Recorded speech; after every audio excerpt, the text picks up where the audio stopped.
श्री अहोई अष्टमी व्रत कथा।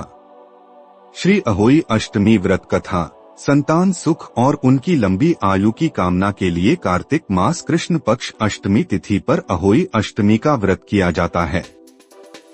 प्राचीन काल में एक साहूकार था जिसके 7 बेटे और 7 बहुएं थीं। इस साहूकार की एक बेटी भी थी जो दीपावली के अवसर पर ससुराल से मायके आई थी। दीपावली पर घर को लीपने के लिए 7 बहुएं मिट्टी लाने जंगल में गईं, तो ननद भी उनके साथ जंगल की ओर चल पड़ी। साहूकार की बेटी जहां मिट्टी काट रही थी, उस स्थान पर स्याहू साही अपने 7 बेटों से साथ रहती थी। मिट्टी काटते हुए गलती से साहूकार की बेटी की खुरपी के चोट से स्याहू का एक बच्चा मर गया।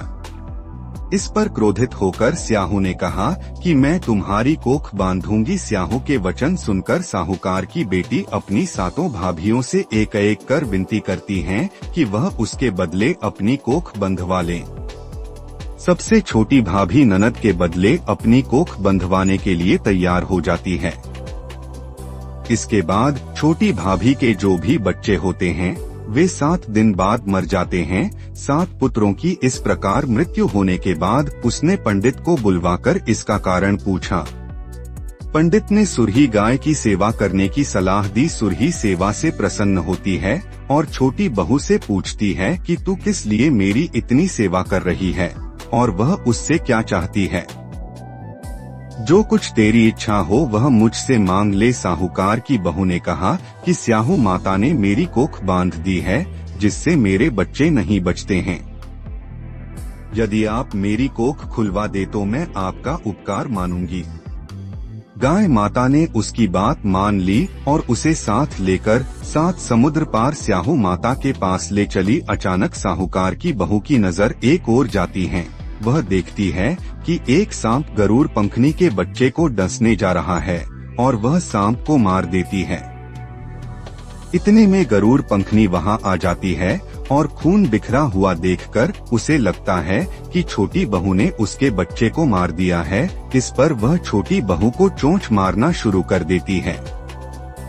छोटी बहू इस पर कहती है कि उसने तो उसके बच्चे की जान बचाई है।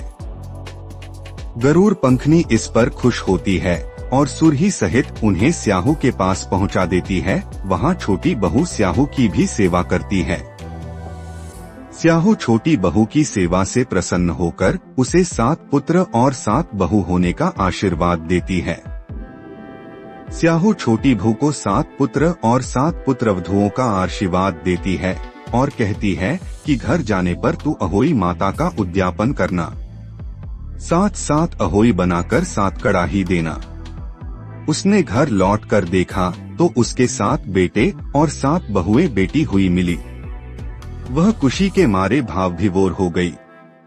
उसने 7 अहोई बनाकर 7 कड़ाही देकर उद्यापन किया। उसी प्रकार इस व्रत को करने वाली सभी नारियों की अभिलाषा पूर्ण करें। तो ये था आज का वीडियो। ये वीडियो आपको कैसा लगा? अगर अच्छा लगा हो तो हमारे चैनल को सब्सक्राइब कर दें। अब मिलते हैं एक और नए वीडियो के साथ। तब तक के लिए नमस्कार।